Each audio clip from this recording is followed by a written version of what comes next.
Hello and welcome to Nothing But Color Yellow. I am your host Kato, and today we have an episode for you titled Viva la France, a brief opinion. So let's begin. A brief summary. The protests in France due to the death of Nahel, a 17-year-old boy who was shot by police. He had 5 checks in with police since 2021 for refusing to comply an order to stop.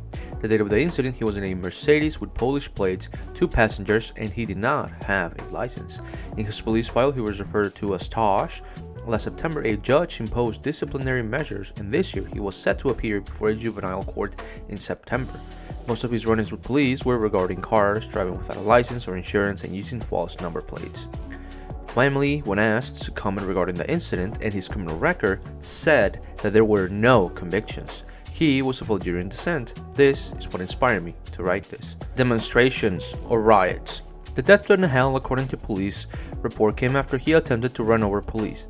This, however, was not entirely true. Nahel was shot by police as he drove away, having refused to follow police orders to stop. As a result, Nahel was dead and the officer was quickly found guilty and charged with the French equivalent of homicide. Demonstrations erupted after the incident as Algerian Muslim minorities as well as French saw the incident as an unjust act of police brutality gathering in French cities. Demonstration would soon turn to protests that would become destructive in just the second night. This is coming after the recent violent protest over retirement age reforms that President Emmanuel Macron forcefully passed through, which led to weeks of riots, and an atmosphere of revolution from almost all of French society, with the exception being those who stood with Emmanuel Macron. During the height of the protest, it was mentioned that Emmanuel Macron suggested an internet blackout, which admittedly drew obvious criticism as the French Republic has stood as a beacon of freedom in the dangerous storms of autocratic control and loss of freedom that have taken a hold in Europe in the last electoral cycle. A cloud of hypocrisy surrounded France, as he had proudly claimed to be a part of the enlightened West in which its citizens enjoy the freedom to speak against the government. Now it seems even Western so-called liberal democracies are just as fragile and authoritative as the regimes they often take down. Emmanuel's office-related comment that the president never considered an internet blackout, but discussed the possibility of restricting some access to social media in the areas where the protests had become more violent, as Emmanuel Macron blamed social media for inciting violence.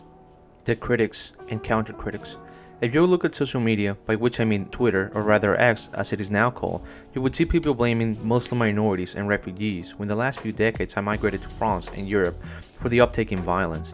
The main reason cited is a difference in culture and the desire to tear down Western society, but they seem to struggle to assimilate. The proof that is often used are videos and statistics, both of which emit very strong reactions from the politicians and populace who are changing their views on immigrations, from that of acceptance and embrace of immigrants to that of rejection and hate that has consequences that will soon go beyond the European continent and into a global conflict that seems unfamiliar to our historical illiterates.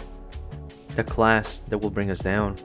As a clear divide across the Western world is beginning to form between the wealthy republics and the exclusion of poor regions, which are referred to as failed, corrupt, banana republics or failed states, while also being the recipients of venomous dehumanization, as their citizens are not seen as women, men, or children, but rather barbarians at their gates and leeches to their way of life. Despite these poor republics sharing the same ideals as the self-proclaimed First World, these Third World republics are used by politicians and corporations as cheap labor force to replace the costly labor of the First World, while still feeding them an abundance of cheap consumer goods that are made to be replaced in a matter of months to keep the carousel of a consumer economy going in an attempt to maintain exponential growth, which is not sustainable.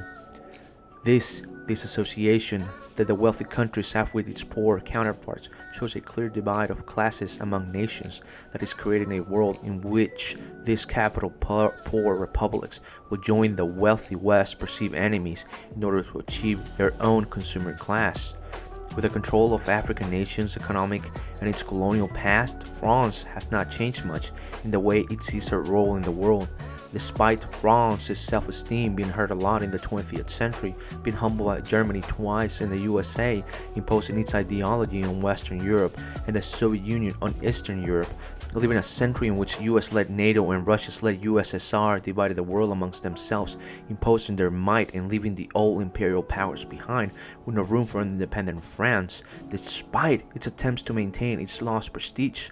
making it difficult to understand why France still believes that it can be a superpower instead of the second-tier world power it is today.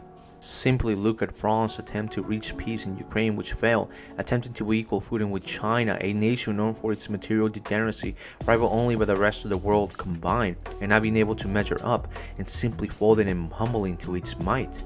With these failures, France marches on, hoping to be the last man standing and recovering its lost glory. With Russia's population reaching their peak and not having enough young people to avoid population collapse, will it soon die, and it will take the rest of Europe with it, and China not falling far behind despite their recent attempts. This will seem to be an opportunity for France, as they have a healthy population and a stable economy. However, they are not strong enough to hold the world together, and will likely see any success gained only lasting a few mere decades. This of course will depend on how France solves its internal problems, with its wave of violence being led in large part by the immigrant population who struggle to assimilate in the rest of French society that is questioning their immigration policy and who can be French, and with a government that is attempting to strengthen the nation at the expense of its citizens' luxuries that for many years have been part of the French identity.